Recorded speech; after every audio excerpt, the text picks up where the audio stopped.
आजकल ना समता पर विशेष चर्चा चल रही है। सबके साथ समता का बर्ताव करो, ऐसा प्रचार किया जा रहा है। बट रियलिटी में समता किसे कहते हैं और वो कब आती है, इसे समझने की बड़ी जरूरत है। समता कोई खेल, कोई तमाशा नहीं है। हालांकि परमात्मा का साक्षात स्वरूप है। जिनका मन समता में स्थित हो जाता है वो यहां जीते जी ही संसार पर विजय प्राप्त कर लेते हैं और परब्रह्म परमात्मा का अनुभव कर लेते हैं। यह समता तब आती है जब दूसरों का दुख अपना दुख और दूसरों का सुख अपना सुख हो जाता है। गीता में भगवान कहते हैं कि हे अर्जुन, जब पुरुष अपने शरीर की तरह मेरे को सब जगह सम देखता है और सुख या फिर दुख को भी सब जगह सम देखता है, वो योगी परम श्रेष्ठ माना गया है। जैसे शरीर के किसी भी अंग में पीड़ा होने पर उसको दूर करने की लगन लग जाती है, ऐसे ही किसी प्राणी को दुख संताप होने पर उसको दूर करने की लगन लग जाए तब समता आती है। संतों के लक्षणों में भी आया है, पर दुख दुख सुख सुख देखे पर। मतलब जब तक अपने सुख की लालसा है तब तक चाहे जितना उद्योग कर लो समता नहीं आएगी। परंतु जब हृदय से ये लगन लग जाएगी कि दूसरों को सुख कैसे पहुंचे, उनको आराम कैसे हो, उनको लाभ कैसे हो, उनका कल्याण कैसे हो, तब समता खुद आ जाएगी। और इसका आरंभ सबसे पहले अपने घर से करना चाहिए। दिल में ऐसा भाव हो कि किसी को बिल्कुल भी दुख या कष्ट ना पहुंचे, किसी का भी अनिष्ट ना हो। चाहे मैं कितना ही कष्ट पाऊं, मेरे माता पिता, स्त्री पुत्र, भाई भाभी, इन सबको सुख होना चाहिए। घर वालों को सुख पहुंचाने से अपने दिल में शांति आएगी ही। जहां अपने घर का भी संबंध नहीं है वहां सुख पहुंचाएंगे तो विशेष आनंद की लहरें आने लग जाएंगी। परंतु ममता पूर्वक सुख पहुंचाने से हमारी उन्नति नहीं होगी। और जहां हमारी ममता ना हो वहां सुख पहुंचाएं, या फिर जहां हम ममता पूर्वक सुख पहुंचाते हैं वहां से अपनी ममता हटा लें, दोनों का परिणाम एक ही होगा। चित्रकूट में लक्ष्मण जी भगवान राम और सीता की सेवा कैसे करते हैं, ये बताते हुए गोस्वामी तुलसीदास जी क्या कहते हैं कि लक्ष्मण जी भगवान राम और सीता जी की वैसे ही सेवा करते हैं जैसे अज्ञानी मनुष्य अपने शरीर की सेवा करता है। अपने शरीर की सेवा करना उसे सुख पहुंचाना समझदारी नहीं है। अपने शरीर की सेवा तो पशु भी करते हैं। जैसे बंदरी की अपने बच्चे पर इतनी ममता रहती है कि उसके मरने के बाद भी वो उसके शरीर को पकड़े हुए चलती है, छोड़ती नहीं। परंतु जब कोई वस्तु खाने के लिए मिल जाती है तब क्या होता है, कोई भी, तब वो खुद को खा लेती है पर बच्चे को नहीं खाने देती। बच्चा खाने की कोशिश करता है तो उसे ऐसी घुड़की मारती है कि वो ची ची करके भाग जाता है। सो ममता के रहते हुए समता का आना असंभव होता है। जिससे हमें कुछ लेना नहीं है, जिससे हमारा कोई स्वार्थ नहीं है, ऐसे व्यक्ति के साथ भी हम प्रेम पूर्वक अच्छा से अच्छा बर्ताव करें जिससे उसका हित हो। कोई व्यक्ति मार्ग में भटक गया है, उसे मार्ग का पता नहीं है और वो हमसे पूछता है, हम उसे बड़ी प्रसन्नता से मार्ग बताएं या फिर कुछ दूर तक उसके साथ चलें तो हमें दिल में साफ ही है कि सुख का, शांति का अनुभव होगा, परंतु अगर हम जानते हुए भी उसे मार्ग ना दिखाएं या रास्ता ना बताएं तो हमारे दिल में सुख नहीं होगा, हमारे मन में सुख नहीं होगा। यह अनुभव की बात है, कोई करके देख लेना। किसी को प्यास लगी है तो उसे बता दें कि भाई इधर आओ, इधर ठंडा जल है। फिर हम अपना दिल देखें, हमारे दिल में प्रसन्नता आएगी, सुख आएगा। ये सुख हमारा कल्याण करने वाला है, परंतु दुख पाए पर मैं सुख ले लूं, ये सुख पतन करने वाला है। इससे ना तो व्यवहार में हमारी उन्नति होगी और ना ही परमार्थ में। हम सत्संग का आयोजन करते हैं, उसमें आने वाले व्यक्तियों के बैठने की व्यवस्था करते हैं, तो उनसे प्रेम पूर्वक कहें कि आइए यहां बैठिए। उन्हें वहां बिठाएं जहां से वे ठीक तरह से सुन सकें।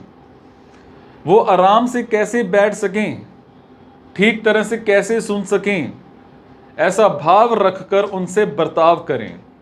और ऐसा करने से हमारे दिल में शांति आएगी।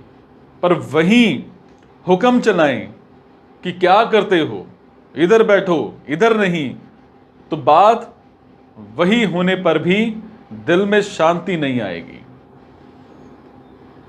अंदर से, अंदर में जो अभिमान है वो दूसरों को चुभेगा, बुरा लगेगा। और ऐसा बर्ताव करें और चाहें कि समता आ जाए तो वो कभी नहीं आएगी। सबके हित में जिसकी प्रीति हो गई है उन्हें भगवान प्राप्त हो जाते हैं, कारण कि भगवान प्राणी मात्र के परम सुहृद हैं।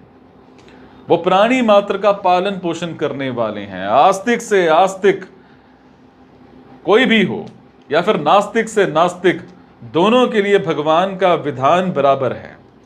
और एक व्यक्ति बड़ा आस्तिक है, भगवान को बहुत मानता है और उन्हें पाने के लिए साधन भजन करता है। और एक व्यक्ति ऐसा नास्तिक है कि संसार से भगवान का खाता उठा देना चाहता है। भगवान को मानने से और भगवान के कारण ही दुनिया दुख पा रही है, भगवान नाम की कोई चीज है ही नहीं, ऐसा उसके दिल में भाव है और ऐसा ही प्रचार करता है। ऐसे नास्तिक से नास्तिक व्यक्ति की भी प्यास जल मिटाता है और यही जल आस्तिक से आस्तिक व्यक्ति की भी प्यास मिटाता है। जल में, पानी में ये भेद नहीं है कि वो आस्तिक की प्यास ठीक तरह से शांत करे और नास्तिक की प्यास शांत ना करे। वो समान रीति से सबकी प्यास मिटाता है और ऐसे ही सूर्य समान रीति से सबको प्रकाश देता है, हवा समान रीति से सबको सांस लेनी देता है और पृथ्वी समान रीति से सबको रहने का स्थान देती है। इसी तरह से भगवान की रची हुई हरेक वस्तु सबको समान रीति से मिलती है। समता का मतलब यह नहीं है कि समान रीति से सबके साथ रोटी, बेटी, भोजन, विवाह इसका बर्ताव करें। व्यवहार में समता तो महान पतन करने वाली चीज होती है। समान बर्ताव यमराज का मौत का नाम है, क्योंकि उसके बर्ताव में विषमता नहीं होती। चाहे महात्मा हो, चाहे गृहस्थ हो, चाहे साधु हो, चाहे पशु हो, चाहे देवता हो, मौत सबकी बराबर होती है। इसलिए यमराज को समवर्ती मतलब समान बर्ताव करने वाला कहा गया है। सो जो समान बर्ताव करते हैं वो भी यमराज हैं। पशुओं में भी समान बर्ताव पाया जाता है। कुत्ता ब्राह्मण की रसोई में जाता है तो पैर धो करके नहीं जाता है। ब्राह्मण की रसोई हो या फिर हरिजन की, वो तो जैसा है वैसा ही चला जाता है, क्योंकि ये उसकी समता है। पर मनुष्य के लिए ये समता नहीं है, हालांकि महान पशुता है। समता तो ये है कि दूसरों का दुख कैसे मिटे, दूसरे को कैसे सुख मिले, आराम कैसे हो, ऐसी समता रखते हुए बर्ताव में पवित्रता, निर्मलता रखनी चाहिए। और बर्ताव में पवित्रता रखने से अंतःकरण पवित्र और निर्मल होता है, परंतु बर्ताव में अपवित्रता रखने से खान पान आदि एक करने से अंतःकरण में अपवित्रता आती है, जिससे अशांति बढ़ती है। सिर्फ बाहर का बर्ताव समान रखना शास्त्र और समाज की मर्यादा के विरुद्ध है। इससे समाज में संघर्ष पैदा होता है। वर्णों में ब्राह्मण ऊंचे हैं और शूद्र नीचे हैं, ऐसा शास्त्रों का सिद्धांत नहीं है। ब्राह्मण उपदेश के द्वारा, क्षत्रिय रक्षा के द्वारा, वैश्य धन संपत्ति, जरूरी वस्तुओं के द्वारा और शूद्र शरीर से परिश्रम करके सभी वर्णों की सेवा करें। इसका अर्थ यह नहीं है कि दूसरे अपने कर्तव्य पालन में परिश्रम ना करें, हालांकि अपने कर्तव्य पालन में समान रीति से सारे के सारे परिश्रम करें। जिसके पास जिस तरह की शक्ति, विद्या, वस्तु, कला है, उसके द्वारा चारों ही वर्ण, चारों वर्णों की सेवा करें और उनके कार्यों में सहायक बने, परंतु चारों वर्णों की सेवा करने में भेदभाव न रखें। आजकल वर्ण आश्रम को मिटाकर पार्टीबाजी हो रही है। आजकल वर्ण आश्रम में इतनी लड़ाई नहीं है जितनी लड़ाई पार्टीबाजी में हो रही है। और यह साफ बात है, पहले लोग चारों वर्णों और आश्रमों की मर्यादा में चलते थे और सुख शांति पूर्वक रहते थे। आज वर्ण आश्रम की मर्यादा को मिटाकर बहुत सारी पार्टियां बनाई जा रही हैं, जिससे संघर्ष को बढ़ावा मिल रहा है। गांवों में सब लोगों को पानी मिलना बड़ा मुश्किल हो रहा है। जिनके अधिकार में कुआं है, वो कहते हैं कि तुमसे उस पार्टी को, तुम्हें मतलब कि वो कहते हैं कि तुमने उस पार्टी को वोट दिया, इसलिए तुम यहां से पानी नहीं भर सकते। मां बाप बेटा तीनों अलग अलग पार्टियों को वोट देते हैं और घर में लड़ते हैं। अंदर में वैर बांध लिया कि तुम उस पार्टी के, हम उस पार्टी के। कितना महान अनर्थ हो रहा है। अगर समता लानी हो तो दूसरा व्यक्ति किसी भी वर्ण, किसी भी आश्रम, धर्म, संप्रदाय, मत आदि का क्यों ना हो, उसे सुख देना है, उसका दुख दूर करना है और उसका वास्तविक हित करना है। उनमें यह भेद हो सकता है कि आप राम राम कहते हैं, हम कृष्ण कृष्ण कहेंगे। आप वैष्णव हैं, हम शैव हैं। आप मुसलमान हैं, हम हिंदू हैं। परंतु इससे कोई बाधा नहीं आती है। बाधा तब आती है जब यह भाव रहता है कि वो हमारी पार्टी के नहीं हैं, इसीलिए उनको चाहे दुख होता रहे, पर हमें हमारी पार्टी वालों को सुख हो जाए। यह भाव महान पतन करने वाला है। इसीलिए कभी किसी वर्ण, कभी मनुष्यों को कष्ट हो तो उनके हित की चिंता समान रीति से होनी चाहिए और उन्हें सुख हो तो उससे प्रसन्नता समान रीति से होनी चाहिए। जैसे ब्राह्मणों और हरिजनों में संघर्ष हुआ, उसमें हरिजनों की हार और ब्राह्मणों की जीत होने पर हमारे मन में प्रसन्नता हो, अथवा ब्राह्मणों की हार और हरिजन की जीत होने पर हमारे मन में दुख हो, तो यह विषमता है जो बहुत हानिकारक है। ब्राह्मणों और हरिजनों दोनों के प्रति ही हमारे मन में हित की समान भावना होनी चाहिए। किसी का भी अहित हमें सहन ना हो, किसी का भी दुख हमें समान रीति से खटकना चाहिए।